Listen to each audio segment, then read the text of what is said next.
J'ai quelques petites questions comme ça, un petit peu existentielles. Je sais que ça vous intéressera. Est-ce qu'on peut envisager l'humain, on y pense aujourd'hui, hein, au-delà de la Terre? Alors moi j'y pensais beaucoup quand on a découvert les premières exoplanètes très nombreuses qui deviennent des objets banals. Mais moi je pense que nous sommes des êtres géocentrés.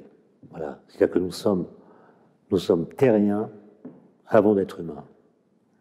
Et que vous pensez à des voyages qui transporteraient des humains sur d'autres planètes, par exemple. Ben, je pense que c'est peut-être possible technologiquement, même si aller sur Mars, par exemple. Vous voyez le rayonnement cosmique que vous prenez, Et c'est la porte à côté. les éruptions solaires, l'ambiance pendant 6 mois dans un petit espace. Bon, les gens vont rester plusieurs mois sur la planète Mars, vont revenir. La première fois, il n'y aura personne pour les y accueillir. Et est-ce qu'ils vont garder leur humanité? Voilà. Même si vous prenez sur Terre, tous les endroits ne sont pas habitables, comme vous le savez.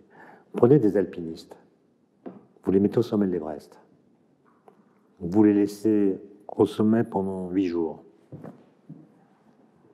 Est-ce que vous allez les récupérer, si vous les récupérez, d'une façon telle qu'ils pourront se débarrasser de cette expérience d'une façon réversible? C'est-à-dire être comme avant. Donc, moi, je pense que on peut aller ailleurs, peut-être, mais on perdra l'originalité psychique, par exemple, qui est liée à notre appartenance à la Terre. Sans omettre ceux qui même sont... sur Mars, il n'y a même pas la même valeur de la gravité. Sans omettre ceux qui sont restés, qui se sont perdus là-haut, qui ne sont jamais redescendus. Et le chemin pour y monter en est malheureusement parcouru. Alors, j'ai envie d'évoquer aussi, parce que c'est lié justement à ces questions, à l'innovation, aux géants de l'innovation. Je pense aux transhumanistes. Quel regard vous portez? Alors, j'ai l'impression que les transhumanistes qu'on entendait beaucoup il y a quelques années, avec cette idée qu'on allait bientôt, grâce à la technologie, se débarrasser des soucis liés à la matérialité du corps. Bon.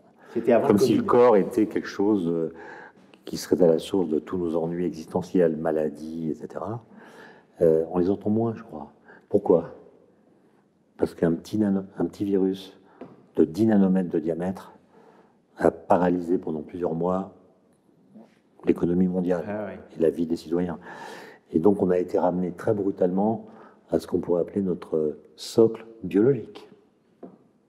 Ça calme. C'est vrai qu'on les entend un petit peu moins. Il doit y avoir toujours des colloques, mais certainement plus réduits. Alors, justement, je parlais de colloques, vous l'évoquiez tout à l'heure, l'enseignement des sciences, et plus particulièrement de la physique. Les enseignants et enseignantes font des choses, des efforts, des choses extraordinaires.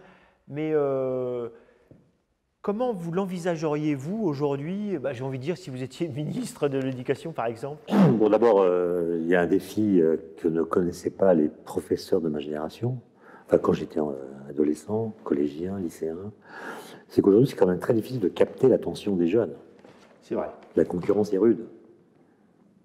C'est vrai. Et nos relations autant d'ailleurs. Et puis le rythme d'un cours est un rythme assez lent par rapport au rythme d'un jeu vidéo. Et donc, je pense qu'il y a un problème de rythme. Et qu'un jeune cerveau qui a regardé des jeux vidéo très violents, très rapides pendant des heures, c'était d'ailleurs démontré, est dans un mode qui rend difficile la concentration.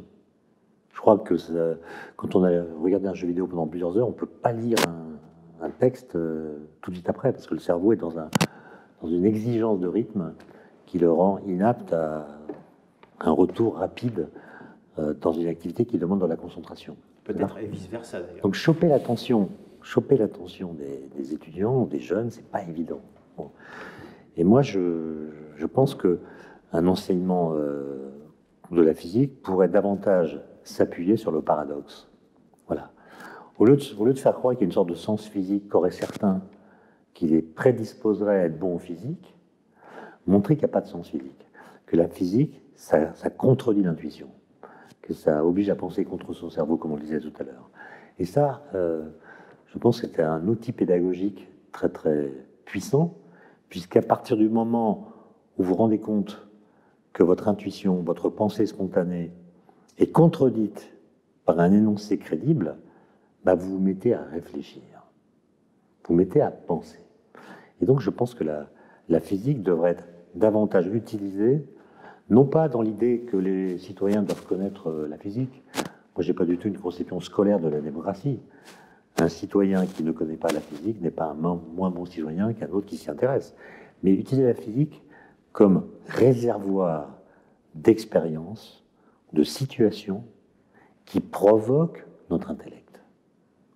Avec l'idée sous-jacente que le paradoxe, c'est le combustible de l'intellect. C'est ce qui fait qu'on réfléchit. Et réfléchir, c'est jamais triste. Et ça permet de fonder ce que d'aucuns appellent l'esprit critique, terme que je n'aime pas trop parce que il me semble que l'esprit critique, c'est un peu comme le cholestérol. Il y a le bon et le mauvais. Le bon, c'est celui que vous utilisez contre votre pensée. C'est vous-même que vous critiquez. Et c'est sa pensée, c'est critiquer sa pensée. Et celui qu'on voit se manifester notamment sur les réseaux sociaux, c'est celui qui va critiquer ce qui est dit ici ou là, sans argument, à partir d'un simple ressenti, comme si notre société sombrait dans une société des affects. J'aime, j'aime pas. Si j'aime pas, c'est faux. Si j'aime, c'est vrai. Et ça conduit à quelque chose, une situation qui est quand même une menace pour la divulgation et la promotion de la vérité, et même peut-être une menace pour la démocratie, puisque chacun peut décider pour son propre compte ce qu'il appelle le vrai. Ben justement, cette idée de relation au vrai ou de relation à la complexité, il me semble que vous aimez aussi tenter de vous adresser, pas forcément à tout le monde, mais disons au plus grand nombre. Moi, j'avoue, jeune adulte, avoir été marqué à la découverte d'un ouvrage de Jean-Pierre Rives. Hubert Reeves. Hein? Hubert Reeves. Pardon, excusez-moi. Parce que je connais, c'est le joueur de rugby. Excusez-moi, et non, c'est parce que je connais aussi le fils, Nicolas Rives, qui est artiste. Donc je me suis embrouillé. Mais non, je pense à ce livre à couverture bleue que sans doute. La science dans l'azur. Voilà. Il a été, pour moi, c'est très important, que j'ai lu en 1976. J'étais en terminale. Et je me souviens, en physique, on nous parlait des atomes comme étant des trucs éternels. Puis en lisant Hubert Reeves, je m'aperçois non, les atomes ont été formés dans l'univers primordial, ou bien dans les étoiles, ou bien dans les explosions d'étoiles, ce qu'on appelle la nucléosynthèse. Et je m'étais dit, tiens, on ne nous dit pas tout en cours. Et il me semble que ce qui vous rapproche aussi d'Hubert Reeves, c'est aussi cette volonté de se redresser au plus grand nombre. Il y a même un terme que je vous ai, qu'on utilise moins aujourd'hui, que vous voulez bien garder, c'est le terme vulgarisé.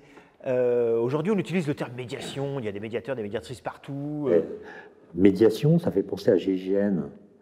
Dans les situations de crise, il faut des médiateurs. Ouais. Ben non, on n'est pas là quand même. Encore. Donc, vulgarisation, c'est un terme qui me va très bien. Je la pratique pour une partie de mon temps. Et ça consiste non pas à simplifier les choses, c'est pas une dégradation, c'est au contraire une clarification. Vulgariser, ça suppose de beaucoup travailler. Beaucoup travailler. Donc, s'agissant de la mécanique quantique, qui a été ma grande passion, mais il faut comprendre en quoi elle consiste, les équations, comment elle est advenue, pour résoudre quel type de problème, dans quel contexte, quels sont les personnages singuliers en général qui ont mis cette physique sur pied, et puis quelles sont ses applications, ses potentialités, ses significations philosophiques. Une fois que vous avez travaillé tout ça, ça vous prend des années, ben vous estimez à tort ou à raison capable d'en parler à toutes sortes de publics. Voilà. Donc c'est beaucoup de travail. C'est tout le contraire de la simplification. Et donc la vulgarisation prise dans ce sens, c'est l'activité la plus noble, puisqu'elle a à voir avec l'idée de république. Une république, c'est un endroit où les connaissances, scientifiques ou autres, peuvent circuler sans obstacle, idéologique, philosophique, religieux ou autre. Et donc il faut la promouvoir. Et pour reprendre vos mots, il me semble que ce qui vous intéresse, c'est d'aider à se forger une opinion plutôt que d'en avoir une.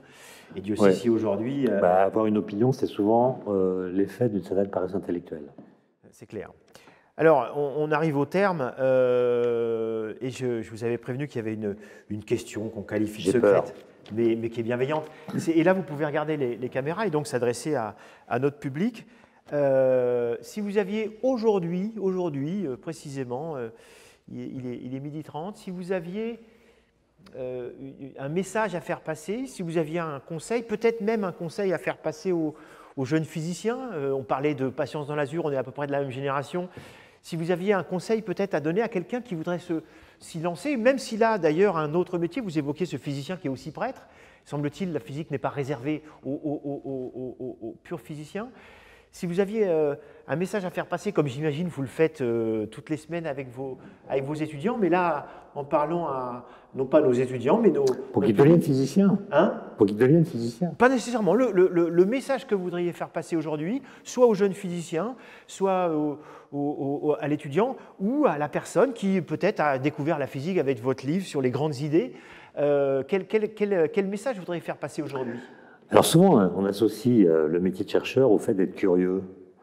Et moi, je pense qu'un chercheur, c'est quelqu'un qui a peu d'idées, en fait, mais qui va au bout des idées, qui les prolonge au-delà d'elles-mêmes. Einstein a eu très peu d'idées dans sa vie. D'ailleurs, on raconte un épisode dont je ne sais pas s'il est célèbre, mais dans les années 30, il a rencontré Paul Valéry à plusieurs reprises. Et la dernière fois qu'ils se sont rencontrés, lors d'un dîner, en tête-à-tête, juste avant qu'Einstein quitte l'Europe pour les États-Unis, Paul Valéry s'est dit, c'est maintenant ou jamais, je lui pose la question, Monsieur Einstein, comment est-ce que vous faites pour retenir vos idées? Parce qu'il pensait qu'Einstein avait des idées à une cadence d'essuie-glace, et donc il les notait sur un calepin, ou les dictait à sa secrétaire, enfin, ou les mémorisait. Et Einstein a répondu d'une façon qui, je pense, a beaucoup déçu Paul Valéry. Einstein lui a dit, oh, vous savez, maître, une idée, c'est si rare. Merci beaucoup. Merci beaucoup. Un grand merci, Étienne Klein, pour ce temps que vous nous avez offert. Un grand merci à vous.